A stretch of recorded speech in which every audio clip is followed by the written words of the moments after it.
Salut! Bon, suite à la dernière vidéo que j'ai fait sur le système de récupération d'eau que j'ai installé sur ma serre, vous avez été nombreux à me demander comment je faisais pour gérer l'eau dans mon potager. Ah bah de toute façon, en Bretagne, c'est pas compliqué, hein. Il suffit de rien faire. Il pleut tellement en ce moment que y a pas d'eau à gérer. Sauf sous la serre, évidemment. Mais ça, tu t'en doutes quand même. Ou alors je fais ça et il pleut dans la serre. Incroyable. Bref, cette question est quand même hyper intéressante parce qu'ici, j'ai une façon un peu particulière de gérer l'eau dans le potager. Mais je ne t'en dis pas plus. On va voir ça tout de suite ensemble. Alors avant de rentrer dans le vif du sujet, quelques précisions quand même, parce qu'on se doit de préciser certaines choses. Premièrement, ici, c'est la Bretagne. Donc niveau pluie, comment te dire, on est servi. C'est important de prendre ça en compte quand même, parce que si toi, t'es dans le sud de la France, tombe pas vraiment la même quantité par année, hein. Donc retiens quand même ça par rapport à ce qui va suivre dans la vidéo. Deuxième précision, ici je suis en autonomie d'eau totale, c'est-à-dire que je ne suis pas branché au réseau. Ça joue aussi dans ma gestion forcément de mes réserves et compagnie, et de comment je vais utiliser mon eau. Si j'en ai besoin, il me suffit pas de tourner un robinet pour en avoir. Non, ici ça marche pas du tout comme ça. Ça n'est pas possible. Une autre précision par rapport à ce qui va suivre, il faut garder quand même en tête que tous les sols et tous les potagers sont différents. Tout ce dont on va parler dans cette vidéo, ça veut pas dire que forcément chez toi ça va marcher ou que ton potager va réagir pareil ou que tu vas pouvoir faire la même gestion de l'eau que j'ai ici. Eh oui, on n'a pas les mêmes légumes, pas les mêmes variétés, pas les mêmes conditions météorologiques, pas le même sol. Je te donne juste un exemple. Ici c'est limoneux argileux, je peux te dire que la réserve en eau du sol, tu peux y aller. Là t'es tranquille. Par contre, je connais quelqu'un qui est pas loin d'Angers, son sol, c'est du sable. Là la rétention en eau, donc faut pas non plus oublier ça. De toute façon, d'une manière générale, quand tu regardes une vidéo de potager, tu peux pas te dire ouais je vais faire exactement la même chose, ça va marcher exactement de la même façon. Ah non, ce n'est pas possible. Même mon voisin qui est juste là a un potager complètement différent du mien. Eh oui, c'est logique, mais c'est bien quand même de le rappeler, je trouve. Et puis dernière précision, tout va aussi dépendre de la taille de ton potager. Bah oui, hein, si t'as 6 mètres carrés ou si t'as 600 mètres carrés, tu gères pas l'eau de la même façon, normal. La situation de ce dernier aussi va changer drastiquement. Si t'es en campagne entouré d'arbres, l'atmosphère va être bien plus frais que si t'es en plein cagnard ou que si t'es en ville. Quand même tous ces petits trucs qu'il faut pas oublier et prendre en compte. Et le tout petit détail pour finir cette intro, mine de rien, ça dépend aussi des légumes que tu cultives. La gestion en eau pour la tomate va être différente que si tu fais de la salade. Petit système racinaire et tout. Mais t'inquiète pas, on en reparlera tout à l'heure. Alors dans cette vidéo, on va décortiquer ça en 4 points. Tout d'abord, récupérer et stocker l'eau. Ensuite, la gestion de l'arrosage dans le potager. On va parler d'un petit produit qui est plutôt sympa, tu verras, pour tout ce qui est économie en eau. Et pour terminer, on va voir comment économiser cette ressource qui, mine de rien, est la plus vitale, hein. Oui. Alors on va tout de suite s'attarder à la première partie, comment récupérer l'eau de pluie. Oui, parce que ici dans mon exemple, je n'ai pas l'eau courante comme je te le disais. Il n'y a pas de robinet, il n'y a pas d'eau qui arrive sur le terrain, donc je ne gère exclusivement que l'eau de pluie. Petite précision, avant de commencer, je vais te montrer comment moi je procède. Ça n'est pas du tout la méthode biblique, hein. Je te dis pas il faut faire comme ça, c'est pas un tuto. C'est comme ça. Non, pas du tout. Première méthode que j'ai ici pour récupérer l'eau de pluie, le bébé qui est derrière. Tu vois, j'ai une caravane qui est assez grande, donc tu t'imagines la taille du toit. J'arriverai à te le montrer? Non, si, peut-être un peu. Tu vois le toit? Le problème, c'est que pour l'instant, j'ai pas encore réfléchi à exactement comment j'allais faire. Ici, tu vois, tu as une toute petite gouttière là, qui retient l'eau et ça coule par là. D'ailleurs, c'est pas très propre. Donc, c'est pas impossible que je vienne fabriquer un petit système parce que vu la taille du toit, je peux te dire, on en récupère des litres. Mais pour l'instant, je mets des arrosoirs au coin, je mets un seau d'eau ici. Alors, lui, il se remplit, genre quand il pleut, toutes les 10 minutes, il est plein. Puis après, je le vide dans des bidons, tu vois. Pas très pratique. Hein. Un petit système automatique me fera le plus grand bien. Mais ça, c'est pour plus tard. Bref, au tout début, dans ce terrain, je sais pas si tu as regardé les vidéos de Vers l'autonomie, mais au tout début sur ce terrain, je n'avais absolument rien. Maintenant, je commence à être pas mal installé, donc c'est cool. Mais quand j'ai commencé, j'avais besoin d'eau. Et le système que j'avais fait, j'ai tout simplement étalé une bâche PVC en pente avec un bidon et un bambou, bref, un petit système que j'avais mis, si tu te souviens, pour toi qui l'as regardé les vidéos, je l'avais mis là-bas, dans la pente. Alors à l'époque, il y avait moins de végétation. Ce système m'a permis de récolter de l'eau la première année. Pas énormément, parce que j'avais que un bidon de 300 litres, mais c'était mieux que rien. Vois-tu ? Le seul inconvénient, c'est que c'était une bâche de récupération et qu'au final, elle a cuit. Elle partait en petits bouts, elle a même fissuré complet, donc c'était pas terrible. Si toi, tu es un abonné assidu, tu as vu que l'année dernière, du coup, pour pallier à ce problème-là de récupération d'eau, j'ai donc fabriqué celui-ci. Ça, c'est uniquement des tôles sur une structure en bois, tu vois, hein, je me suis pas embêté. Alors, c'est bien plus costaud que la bâche, ça a résisté à la tempête et les 130 km/h de vent. peanuts. Celui-là, il est resté droit comme un roc. Bref, petite surface de toit qui est pas énorme, mais c'est un système de récupération d'eau tout simple que tu peux faire chez toi. Ça coûte pas grand-chose. Et là-dessus, eh ben, j'ai mis deux récupérateurs d'eau, je crois qu'ils font 250 chacun. Ça, c'est des récupérateurs d'eau qu'on m'a donné. Et puis, tu vois, par vase communicant, alors ils sont reliés tous les deux. Ensuite, ça tombe dans des bidons. Ça, c'est les bidons de mon ancienne maison où ils étaient dessus, donc je les ai récupérés. Là, tu as une autre façon de récupérer de l'eau de pluie, à moindre coût, entre guillemets, enfin surtout bien plus costaud que la bâche. Alors, tant qu'on est là, autre façon toute bête de pouvoir récupérer l'eau de pluie, eh ben, tu étales plein de récipients par terre. Tu vois, même les couvercles des récupérateurs d'eau de 250 litres qui sont là, enfin, du moins un, me sert à récupérer de l'eau de pluie. Donc, celui-là, quand il est plein, je le vide dans les bidons, etc. Et même pour te dire, la cocotte minute, elle sert aussi à ça. Hein. Tu vois, je la mets là plutôt que de la stocker dans un meuble où bah, elle va pas prendre la moindre goutte et à vrai dire, tant que je l'utilise pas, elle ne sert à rien. Bah là, elle récupère de l'eau de pluie. Voilà, tout bête. Franchement, système tout bête. Maintenant, si on rentre dans les systèmes de récupération un petit peu plus complexes, évidemment, la moindre toiture, tu peux venir fixer un petit système de gouttière comme ça et derrière n'importe quel récupérateur. Ça, c'est diaboliquement efficace. Donc j'en ai une ici sur le cabanon de jardin et une ici sur la serre. Bon, on en a parlé la semaine dernière. Hein, voilà. Sur toute la longueur de la serre et sur la moitié du toit, je vais récupérer l'eau de pluie. Il va falloir que je fasse la même chose de l'autre côté. Bref, en gros, si chez toi tu as des surfaces relativement planes qui peuvent récolter de l'eau de pluie, et bien par le biais d'un simple système de gouttière, tu peux la diriger à un endroit particulier et la récolter. Alors pour ce qui est du stockage, parce que ce qui va être très important, surtout dans une région comme la mienne où il ne pleut jamais, il va falloir que tu calcules de combien d'eau tu vas avoir besoin au cours d'une année. Ici par exemple, je me suis dit que pour mon potager qui est pour l'instant pas très grand cette année, alors il y a un calcul à faire de se dire, si jamais j'ai un mois de sécheresse, moi je pars sur un mois de sécheresse, donc pas une goutte de pluie, combien de réserves d'eau je vais avoir besoin? Ça c'est essentiel. Et puis après, bah, petit à petit, tu mets tes réserves en place. Ici c'est exactement ce qui se passe. J'ai commencé avec un bidon,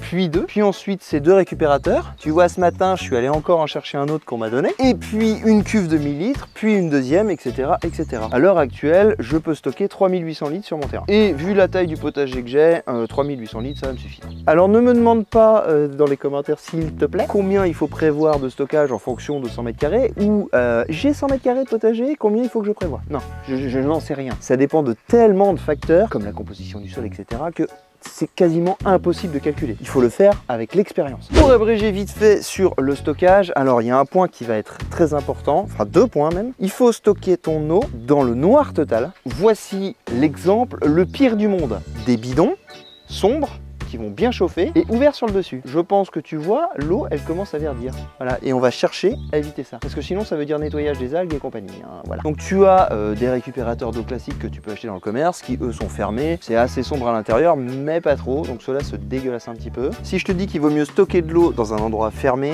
c'est tout simplement pour éviter la prolifération des moustiques. Les moustiques aiment bien se développer dans de l'eau stagnante. Alors tu te doutes que là-dedans, eh ben, c'est le paradis. Alors pour éviter que ce soit la foire aux boutons chez toi, et ben tu mets un petit couvercle ou alors un bout de filet anti-insecte pour éviter qu'ils aillent dedans, hein, tu vois. Ça fait aussi très bien le café. Mais si tu mets un filet, l'eau va verdir quand même. Hein. Alors il vaut quand même mieux mettre un couvercle. Voilà. Et pour moi, ce que je considère le best du best, bah, c'est la cuve de 1000 litres noire. Ça coûte à peu près, on va dire 250 balles en moyenne. Celle-ci, c'est une cuve transparente que j'ai bombée. Hein, 4 bombes de peinture à 7 balles et terminé. Bref, il faut empêcher le développement des algues vertes. Sinon, tu as aussi ce qu'on appelle des citernes à eau, hein, des gros trucs énormes. Ça, c'est faisable, ça existe en métal et en plastique. Et puis, tu as aussi les poches, tu sais, des énormes poches d'eau où là, tu peux stocker du mètre cube de fou. Bon, ça, je connais pas trop, alors je vais pas trop t'en parler. Mais l'avantage, c'est que c'est opaque. Et bien évidemment, la cuve de 5000 litres en béton, mais alors là, on est sur un autre niveau.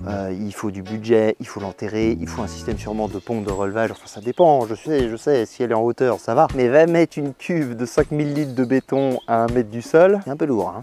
Enfin bref. Et pour finir sur les moyens de stockage, pour moi le plus important, et celui dont on ne pense pas forcément, eh ben c'est le sol. Ouais, c'est ça. Hein, lui, c'est ton meilleur moyen de stockage. Alors si tu as un sol sableux, la rétention en eau du sol va être très faible. Tu vas avoir un sol très drainant, qui est forcément pas cool. Donc là, tu vas avoir besoin de plus de réserves extérieures. Mais si, comme moi, ici, tu as un sol limoneux-argileux, ou même limoneux, enfin bref, un sol avec une très forte rétention en eau, et ben tu vas avoir moins besoin de réserves extérieures. Alors oui, je sais, tu vas me dire, ouais, mais c'est pas juste. Bah oui, mais qu'est-ce qu'on y peut? C'est comme ça. il y a plein de sols différents. Et vu qu'on parle de ce fameux sol, ça va nous amener au deuxième point, l'arrosage. Comment bien gérer l'arrosage dans le potager. Alors honnêtement, là ça va être vraiment que mon avis personnel. Moi j'oublie tout de suite tout ce qui est système de goutte à goutte et de tuyaux micro-perforés ou je ne sais quoi d'autre là comme ça, arrosage automatique. Pour moi ça consomme beaucoup trop d'eau. Moi j'en ai testé un système de goutte à goutte avec possibilité de régler le temps, etc. La consommation d'eau, elle est phénoménale. Ou alors il te faut un système hyper sophistiqué de je sais pas quoi avec des goûteurs réglables machin pour que à tel endroit ça balance tant d'eau et puis à tel autre endroit ça balance tant d'eau, n'empêche que la minuterie sera la même pour tout le monde, tu vois, et tu vas pas arroser pareil un pied de tomate où tu vas le mettre une fois par semaine avec 10 litres d'eau qu'une salade où tu vas devoir quasiment l'arroser tous les jours en cas de sécheresse. Donc pour moi, mais pour moi vraiment, ça n'est pas viable. La vache, ça résonne de fou, va peut-être falloir que je parle un peu moins fort. Allez, on va parler comme ça maintenant.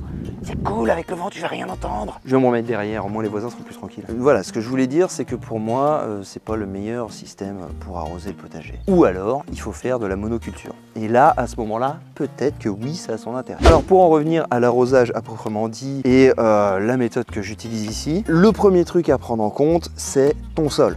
Comme on l'a dit juste avant, si tu as un sol sableux, tu vas devoir arroser plus souvent. Si tu as un sol plutôt limoneux-argileux, on va dire, la rétention en eau, c'est quelque chose de primordial. Donc tout ce qui est à l'extérieur et même à l'intérieur de la serre, à vrai dire, parce que j'ai le même sol, et ben c'est ça qui va définir ta fréquence d'arrosage. C'est le principal concerné au final, le sol. Deuxième chose qui va jouer dans ta fréquence d'arrosage et dans la quantité d'eau que tu vas devoir amener, bah c'est quels légumes tu cultives. Comme je te l'ai vite suggéré avant, un plant de tomate ici, je vais l'arroser une fois par semaine et je vais lui mettre 10 litres d'eau au cul. Donc quand j'arrose les tomates ici, sachant qu'il y a plus de 70 plants, c'est long. Oui, c'est long. Mais pour moi, c'est la meilleure méthode d'arrosage pour la tomate. Par contre, les salades, elles qui vont avoir un système racinaire moins profond, il va falloir les arroser plus souvent. Généralement ici, je les arrose tous les 2-3 jours. Quand vraiment il fait beau, et sous la serre aussi, hein, parce que forcément ça sèche beaucoup plus vite, il n'y a jamais de pluie. Et puis tu as aussi les semis, par exemple quand tu fais un semis de carottes, il faut que le sol soit toujours humide. Le semis de carottes est quasiment à la surface, donc tu vas avoir besoin d'arroser tous les jours. Et que tu as besoin de maintenir ta graine pendant 3 semaines dans de l'humidité. C'est pour ça, tu vois, et je pense que petit à petit tu commences à comprendre pourquoi on ne peut pas donner une telle quantité d'eau bien définie pour un potager de telle ou telle surface. C'est pas possible. Rien que les conditions météo sont différentes chaque année. Donc c'est impossible, juste avec ça. Alors un point qui pour moi est primordial et qui je pense va t'intéresser, comment on fait pour économiser de l'eau? Parce que vu que cette ressource est vraiment vitale, il faut absolument l'économiser un maximum. Mais avant de voir ça, je vais te parler du fameux produit, tu sais, dont je t'ai évoqué l'existence en début de vidéo. Je vais te faire un tout petit laïus rapide là-dessus et tu vas voir qu'il est très intéressant pour économiser de l'eau dans son potager. Alors ce produit, c'est le Bacteriosol. Oui, je sais, on en a déjà parlé sur cette chaîne. Même plusieurs fois, à vrai dire. Si tu te souviens, l'année dernière, j'avais fait 2 zones de test. Elles sont derrière moi là-bas. Bon, maintenant, elles sont intégrées à part entière dans le potager, hein, on les voit moins. Mais j'avais fait 2 zones de test, une avec et une sans. Pour t'expliquer vite fait ce que c'est, parce que j'aime pas trop le mot produit, tu vois, je trouve que ça fait chimique, alors qu'en fait là, pas du tout. C'est tout simplement de la matière végétale compostée sur lequel se sont développés des micro-organismes. Donc c'est 100% nature. Voilà, hein, produit... mais pas vraiment. Ces micro-organismes sont endormis sur cette matière qui au final est plutôt sèche. Ça se présente sous forme de granulés. Et quand tu vas les étendre sur le sol, avec la pluie ou avec un bon arrosage, les micro-organismes vont rentrer dans le sol. Ça a énormément de propriétés sur ton sol, ça va le rééquilibrer d'une manière générale et en plus ça va permettre à tes légumes de choper plus facilement les nutriments, tout ça va se lier à l'intérieur du sol, etc. La mycorhisation, tout ça tu connais, on en a déjà parlé, je te refais pas un laïus là-dessus. Mais surtout, je trouve moi la plus grosse force de ces micro-organismes, c'est que ça va augmenter la rétention en eau de ton sol. Et ça, j'ai pu le constater par moi-même, c'est phénoménal. Alors eux garantissent 30%, honnêtement de ma propre expérience, je monte à 50% les yeux fermés. Je l'ai fait pendant la sécheresse il y a 1 an, et ben c'est simple, hein, quand je venais arroser tous les 3 jours la zone sans Bacteriosol, la zone où il y en avait, c'était 1 fois sur 2 seulement. Donc 1 fois toutes les semaines. Voilà. Simple constatation. Donc forcément, ces micro-organismes, ils vont être vachement intéressants pour faire des économies d'arrosage dans le potager. Ce qui va te limiter aussi grandement la quantité d'eau que tu dois stocker pour ton potager. Oui, imagine ici, sans Bacteriosol, je dois arroser 2 fois par semaine. Si jamais je viens incorporer les micro-organismes par le biais du Bacteriosol sur mes zones, j'arrose plus qu'1 fois par semaine. L'économie d'eau de dingue, ça vaut le coup, non? Mais c'est pas le seul intérêt de ces micro-organismes, parce que comme je te l'ai dit, ça va faciliter l'absorption des nutriments qui sont présents dans le sol par les légumes. Vu que c'est plus facile pour eux d'aller vers la bouffe, et bah tes légumes seront forcément de meilleure qualité. Et pour ça, j'ai vu avec eux et ils m'ont conseillé de faire un petit test. Alors j'avoue, j'étais un petit peu sceptique sur le test. La rétention en eau, ça je l'ai constaté. Mais pour le test de dégustation, je me suis dit, attends, il faut avoir quand même des papilles ultra développées pour faire la différence avec un légume qui a poussé avec les micro-organismes et un autre qui a poussé sans. Alors bah, ils m'ont conseillé de faire goûter des radis cultivés des deux façons à des gens lambda et puis de recueillir leurs appréciations. Alors bah, c'est ce que j'ai fait. Ici sous la serre, tu vois, j'ai cultivé des radis avec du bactériosol et un petit peu plus loin sur la même zone mais avec minimum 2 mètres d'écart pour être sûr que les micro-organismes n'aillent pas jusque là, j'ai cultivé des radis sans bactériosol. Je tiens à préciser que je les ai arrosés exactement de la même façon. J'ai arrosé les deux au même rythme avec la même quantité d'eau. J'en ai donc récolté quelques-uns et je suis allé les faire goûter à l'aveugle à 2 personnes. Je te mets tout de suite de ce pas le test et comment ça s'est déroulé. T'as des petits radis, je sais plus lesquels sont lesquels. Tu me dis si c'est piquant ou par rapport à des radis classiques. Un peu. Un peu mais pas trop quoi. Non, normal. Radis quoi. On pique plus. Pique plus? Ok. Beaucoup plus. Ah ouais? Ah ouais, beaucoup plus. Ouais, pique pas. Ça va? Oui, il pique. Ah ouais. Ah ouais. Il y a une large différence. Ouais, ça vient après ouais. Ah, il y a une large différence. Ah, c'est marrant, c'est fou. Ouais. Et de variétés différentes. Non, c'est la même variété, exactement. C'est juste qu'il y en a un qui a été cultivé avec bactériosol et un sans bactériosol. Un classique, si tu veux, dans la terre avec arrosage. Ouais. Et l'autre, c'est des micro-organismes que tu dépenses sur le sol, etc. Ça a des propriétés, genre de rétention en eau. Or, les radis sont moins piquants plus tu les arroses, etc., etc. Donc là, le but du jeu, c'est de goûter à l'aveugle et de me dire, bah, tu vois, si tu sens vraiment une grosse différence. Quoi. Moi, en fait, au goût, c'est flagrant. Mais goûte, tu vois, prends-en un au pif. Moi, j'en prends un aussi. Hop. On aurait dû prendre du beurre salé quand même, non? Ok, je sais lequel c'est ça. Radis classique. Ouais. Teste les Il n'y a autres. pas de piquant qui arrive particulier. Non, il est pas très corsé celui-là. Ah, c'est ouf. Hein. Franchement, au début, quand ils m'ont dit que ce serait bluffant, je pensais pas. Non? Tu sens pas de diff, toi? Ah, ok. Ouais. Ouais, ça Ça vient picote. après. Ça vient après. Ouais. Mais c'est fou, hein. Ouais. Parce que je les ai cultivés à la même emplacement, même soleil, sous serre. Donc c'est moi qui gérais l'humidité. J'ai arrosé exactement pareil les deux. J'ai juste mis le produit en plus, quoi. Les produits, c'est bio quoi. Ouais, c'est des micro-organismes vivants, en fait, si tu veux. Ouais. T'as pas essayé sur d'autres légumes? En fait, le truc, c'est que vu que moi je cultive maintenant qu'avec ça, Ouais. j'ai pas de quoi faire la différence. Il faudrait tester à chaque fois. Bah ouais. Ouais. Carrément. Ah, c'est pas mal, hein. Mais C'est ouais, concluant le test en tout cas. ouais. Donc toi, tu fais que avec ça? Ouais, maintenant, ouais. Ah ouais, les économies sont dingues. Si j'en avais mis, on a des beaux radis, on a de la salade, et tu vois, j'arrose quasiment pas là-dessous, et les salades se développent alors que c'est des légumes qui ont besoin d'énormément d'eau. Et donc, et comment tu fais avant de planter? C'est des granulés, tu les épands sur le sol et t'arroses. Et en fait, eux, ils vont se déliter, tu sais, et ça va rentrer dans le sol. Mais franchement, c'est vraiment pas mal. En tout cas, le radis, ça m'a bluffé. Alors maintenant, moi, je vais te donner mon avis, parce que j'ai aussi fait le test, et je peux te dire que gustativement parlant sur le radis, c'est bluffant. Tout d'abord, je sais pas si tu le sais, mais le radis, plus tu l'arroses, moins il va être piquant. Donc forcément, si tu as une meilleure rétention en eau dans ton sol avec le bactériosol, bah ton radis a plus d'eau, donc va être moins piquant. Et ça, on l'a constaté tout de suite. C'est clair et net, le radis cultivé avec le bactériosol, il est excellent. Alors pour les enfants qui aiment pas trop le piquant, bah là tu leur fais manger des radis tranquilles. Hein. Et même gustativement, parce que des radis j'en bouffe quand même à la pelle assez souvent dans la semaine, je trouve qu'ils avaient un goût plus prononcé. Alors bah forcément, il me tarde de voir ce que ça va donner sur de la carotte ou sur même tous les autres légumes. Ce qui est quelque part dommage, c'est que ça va être compliqué pour moi de faire le comparatif parce que depuis que j'ai testé ce produit-là l'année dernière, bah j'en ai mis partout. Ah ouais, quand j'ai vu les économies d'eau que ça me faisait, maintenant j'hésite plus. Hein. C'est un truc qui est pas trop cher, qui s'étale très facilement, t'as pas à l'enfouir dans le sol, rien, tu le mets et puis terminé. Bref, c'est peut-être un peu le truc que je regrette à la suite de ce test-là, c'est que je pensais pas que ce serait aussi flagrant que ça. Bah, j'avoue, hein, au début, je suis parti un peu non confiant sur ce test. Hein. Je dis quand même, pour qu'il y ait une différence aussi flagrante. Et puis bah voilà, hein, ça m'apprendra à pas faire confiance aux gens. Et ben ce produit-là te permet franchement une énorme économie d'eau. Donc pourquoi s'en priver? Revenons-en au sujet de cette vidéo et au dernier point qu'on va aborder ensemble.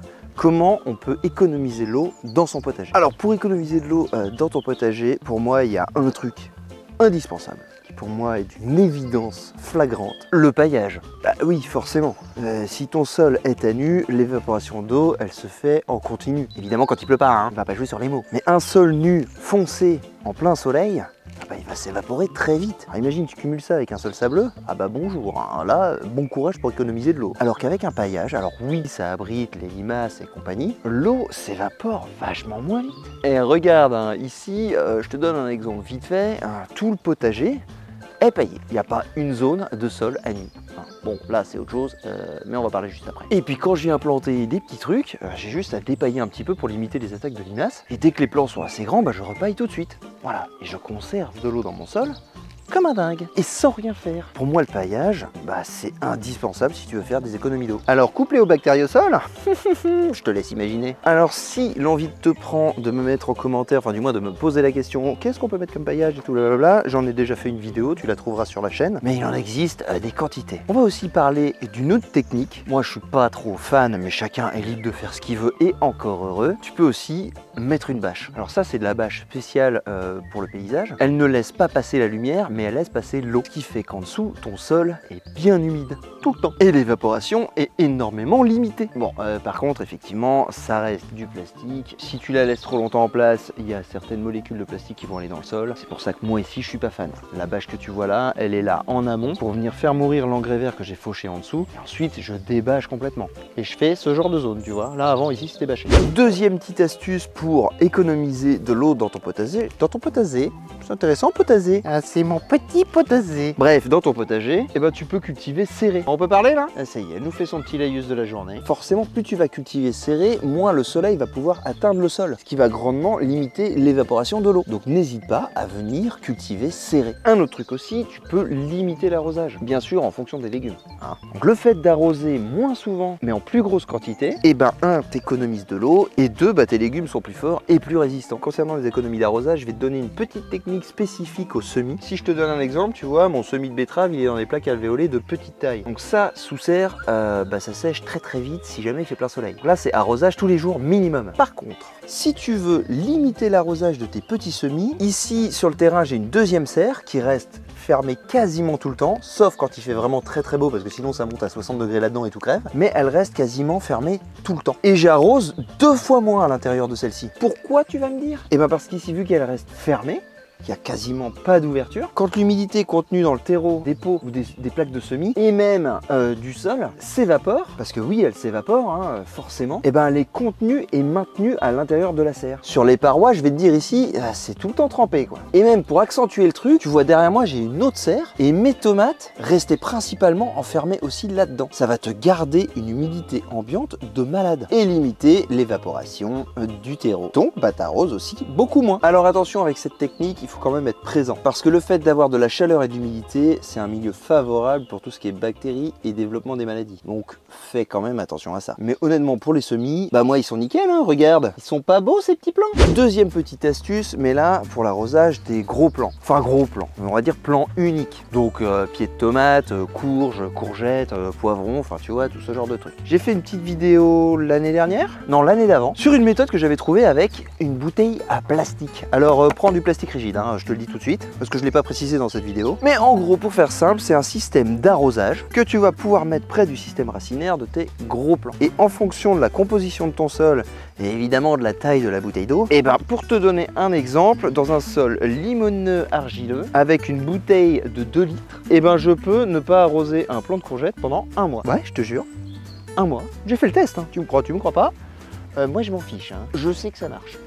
Alors, bref, si cette petite technique t'intrigue, la vidéo existe déjà. Je te mets un lien juste au-dessus et puis tu en trouveras un aussi dans la description au cas où tu l'aies loupé. Je t'encourage vivement à le tester parce qu'en fonction des potagers et du sol, comme je te l'ai dit, ça dure plus ou moins longtemps. Mais en tout cas, ce qui est clair, c'est que même dans un sol sableux, ça va te permettre d'économiser beaucoup d'eau. D'ailleurs, tiens, si toi tu as déjà testé ce système parce que ça fait 2 ans qu'on en parle, mets-nous en commentaire ce que t'en penses. Ça marche pas, c'est de la merde. Ouah, c'est génial, depuis je revis, peu importe. Mais ce que t'en penses. Comme ça permettra aux autres un peu de se faire une idée. Tu sais, c'est comme les avis Google. Avant d'aller quelque part, tu les regardes un peu. Et voilà, comme ça tu auras les avis des autres. Bref, si je dois résumer, la gestion de l'eau dans un potager, comme tu as pu le constater, ça dépend d'énormément de facteurs. Ça va être à toi de t'adapter en fonction de ce que tu as et de ce que tu fais, forcément. Si tu as des petites techniques de ninja pour économiser de l'eau ou encore la récupérer, etc., je t'en prie, lâche-toi en dessous. Hein, ça sert à tout le monde ici, c'est un espace communautaire. Si le cœur t'en dit, tu peux toujours t'abonner à cette chaîne magnifique Potage Generation. Ici, on s'amuse bien et puis c'est à la cool, hein, t'as vu.